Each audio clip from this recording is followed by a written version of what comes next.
नमस्कार। Ashwini Rana, founder voice of banking.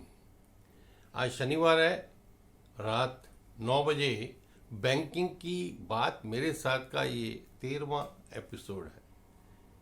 आशा है कि पिछले 12 एपिसोड आपको पसंद आए होंगे और ये एपिसोड भी आपको पसंद आएगा। तो शुरू करते हैं इस एपिसोड को। इसमें आज हम 5 विषयों पर चर्चा करेंगे। सबसे पहले है प्रधानमंत्री की जन धन योजना। 11 साल हो गए हैं। पंजाब नेशनल बैंक ने एक न्यू इनोवेटिव आइडिया के साथ एक स्पेशल ब्रांच खोली है स्टार्टअप्स के लिए। और एनपीए के प्रोविजनिंग में प्राइवेट बैंक ने 3 साल में जो है अपना जो प्रोविजनिंग है उसको बढ़ाया है। और सरकार जो है उसने एक एजेंसी को हायर किया है अपने स्टेक को पब्लिक सेक्टर बैंकों में कम करने के लिए। और वैसे ही सिबल पर एक खबर और एक खबर प्रधानमंत्री की स्वनिधि स्कीम के ऊपर। तो शुरू करते हैं जन धन खाते के साथ। जन धन योजना को शुरू हो गए 11 साल हो गए। 2014 में प्रधानमंत्री जी ने फाइनेंशियल इंक्लूजन के लिए इस योजना को शुरू किया था और उनका मकसद था कि ज़्यादा से ज़्यादा लोग बैंकिंग से जुड़े और वैसा हुआ भी। आज 56 करोड़ से ज़्यादा लोग इस जन धन योजना से जुड़े हैं। सबसे बड़ी बात है कि जीरो बैलेंस के साथ इसमें आप खाता खोल सकते हैं। बहुत ज़्यादा आपको डॉक्यूमेंट्स नहीं चाहिए।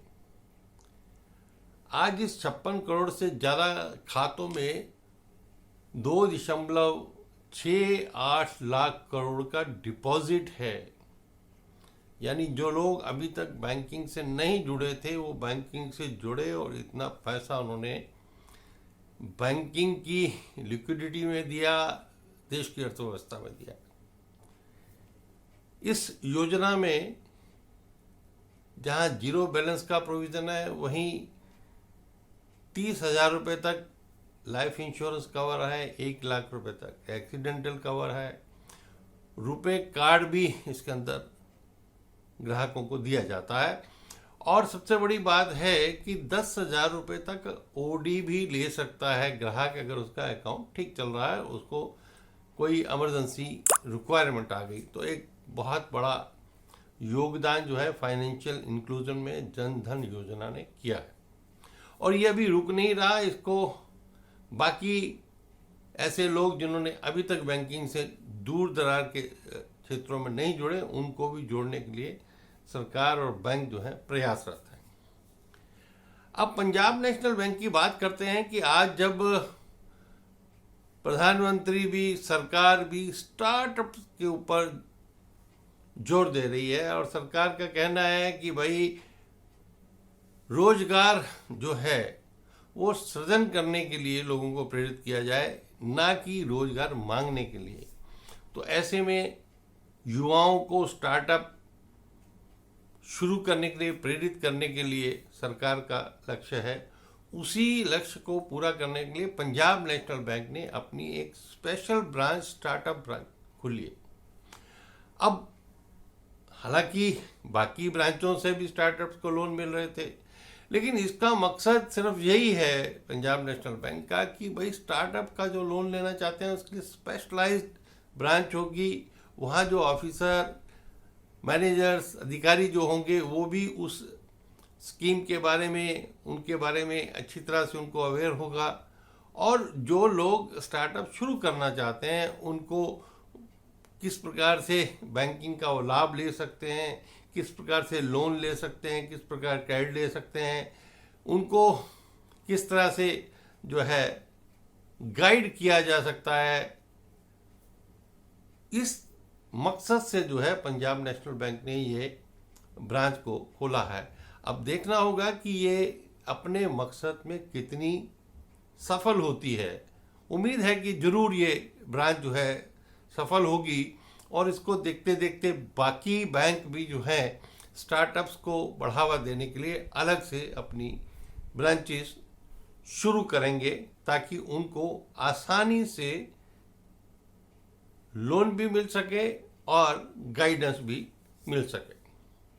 अब बात करते हैं एनपीए की। जहां सरकारी बैंकों का एनपीए कम हो रहा है, प्राइवेट बैंकों का थोड़ा ज़्यादा है। अगर मार्च का अगर फिगर लिया जाए तो 2.58% है सरकारी बैंकों का एनपीए, वहीं प्राइवेट का 2.80% जो है वो एनपीए है। अब ये एनपीए कम हो रहे हैं, इसके लिए बैंकों ने, सरकार ने बहुत प्रयास किए हैं। रिकवरी का प्रोसेस तेज करने के लिए आईबीसी, एनसीएलटी और भी जो रिकवरी के प्रोसेस होते हैं उनको फास्ट किया। अब ये जब बैड लोन होते हैं तो उन बैड लोन से बचने के लिए बैंक जो है उसके लिए कुछ प्रोविजनिंग करते हैं, यानी अपने प्रॉफिट में से कुछ पैसा निकाल कर अलग से एक एसेट के रूप में रखते हैं कि अगर वो लोन खराब होते हैं तो वो जो है बैंक को घाटा ना हो, यानी उससे उसकी रिकवरी हो जाए। वो प्रोविजनिंग कहा जाता है जिसे बैंकिंग की भाषा में।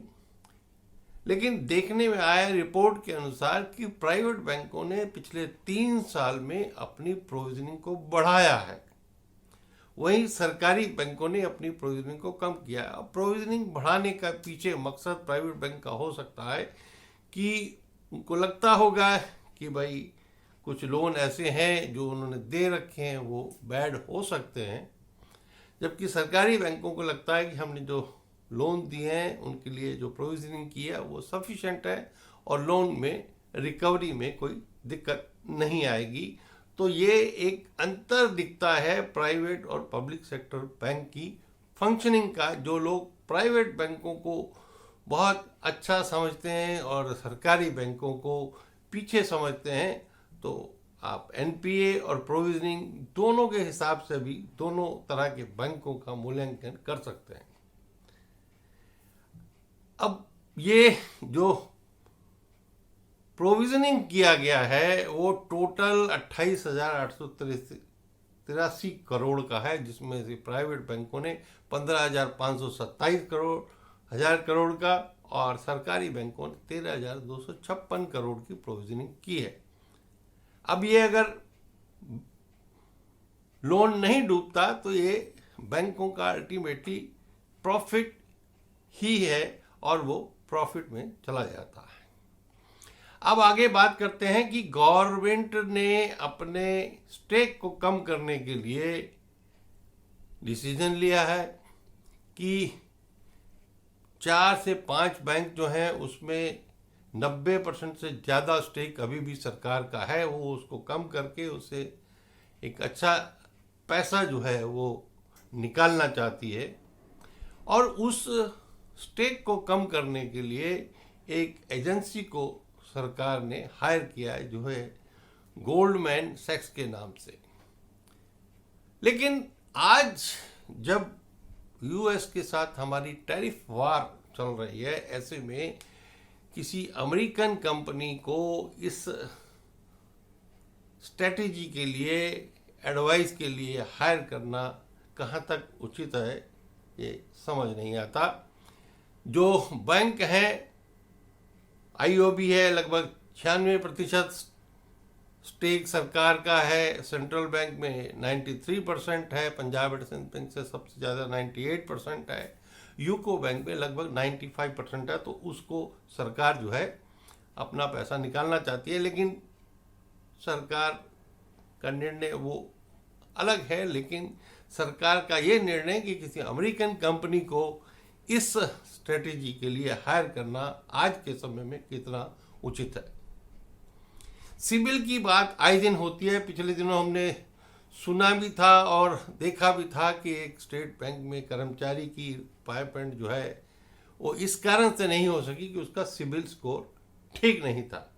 यानी बैंकों में अगर आपका सिबिल स्कोर ठीक नहीं है, आपका रिकॉर्ड ठीक नहीं है, तो उस कारण भी आप नौकरी पाने में वंचित रह जाते थे।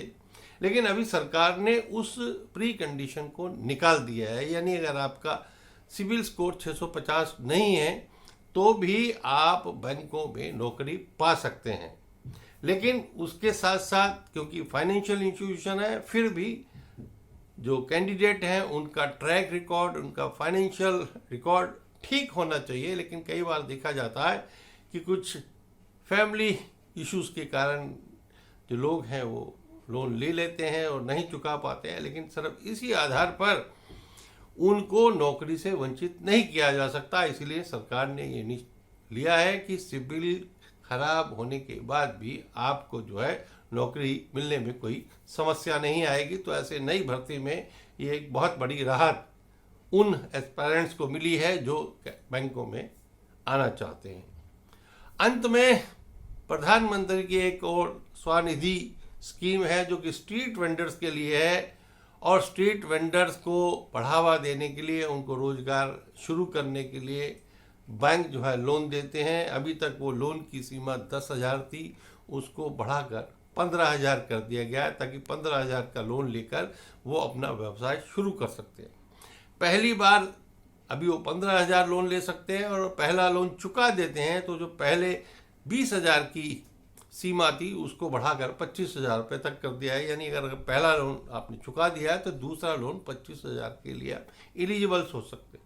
और दूसरा भी चुका देते हैं तो आपको यूपीआई लिंक्ड जो है एक रुपए क्रेडिट कार्ड भी बैंक दे देगा, ताकि आपको जब भी इमरजेंसी में पैसा चाहिए तो आप क्रेडिट ले सकते हैं। तो निश्चित रूप से ये एक छोटे स्ट्रीट वेंडर्स के लिए एक बड़ी राहत, बड़ी जो खबर है, और सरकार ने उनको ये दी है।